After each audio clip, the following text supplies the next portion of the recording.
எல்லோருக்கும் எல்லாம் என்ற உன்னத நோக்கத்தோடு ஒரு சிறந்த ஆட்சியை நடத்தக்கூடிய முதலமைச்சர்.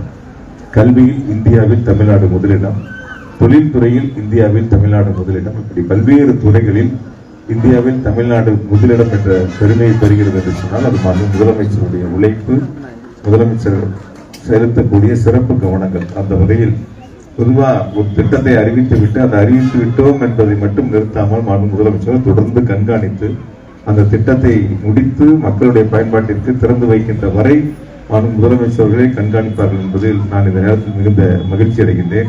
அந்த அளவிற்கு முதலமைச்சருடைய செயல்பாடுகள் ஒவ்வொரு திட்டத்திலும் சிறப்பு கவனத்தை செலுத்துவார்கள். அந்த வகையில் நம்முடைய மாவட்டத்திற்கு இங்கே வந்திருக்கக்கூடிய பெற்றோர்களும் தெரிந்து கொள்ள வேண்டும் என்பதற்காக சொல்லுகின்றேன். இந்த 5 ஆண்டுகளில் எங்களுடைய கரூர் மாவட்டத்திற்கு 5000 கோடி அளவிற்கான வளர்ச்சி திட்டத்திற்கான நிதிகளை தந்திருக்கிறார்கள்.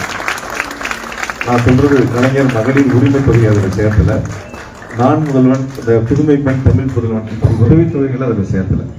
முழுக்க சாலை வசதிகள், சாக்கடை வசதிகள், தெருவிளக்குகள், மேம்பாலங்கள், கட்டிடங்கள், இப்படி கட்டமைப்பை உருவாக்குவதற்கு மட்டும் 5 ஆண்டுகளில் 5000 கோடி அளவிற்கான நிதிகளை முதலமைச்சர்கள் வழங்கியிருக்காங்க. இன்னைக்கு காலையில் 7 மணிக்கு தொடங்கி இப்ப 10 மணி வரைக்கும் ஒரு 25 இடங்கள்ல இந்த நம்ம 2 ஊராட்சிகள்ல சாலை அமைக்கக்கூடிய பணிகளை தொடங்கினோம். நாளையும் அதே போல 7 மணிக்கு தொடங்கி ஏறத்தாழ 11 மணி வரை ஒரு 25 இடங்களில் 2 நாளையும் சேர்த்து 2 ஊராட்சிகள்ல 10 கோடி ரூபாய் அளவிற்கான பணிகளை நாம் தொடங்குகிறோம் என்று சொன்னால் 10 கோடி ரூபாய்க்கு செஞ்சது மட்டும் இல்லை, ஏற்கனவே ஒரு கிட்டத்தட்ட ஒரு 26 கோடிக்கு 32 கோடி ரூபாய்க்கு வேலை நடந்திருக்கு.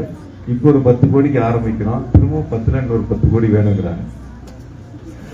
இன்னொரு 10 கோடி இருந்தா மீதி வேலையெல்லாம் முடிச்சிடலாம். சரி, வாங்கிடலாம், முதலமைச்சர்கிட்ட கேட்டு வாங்கி செய்து விடலாம் என்று சொல்லி இருக்கின்றோம்.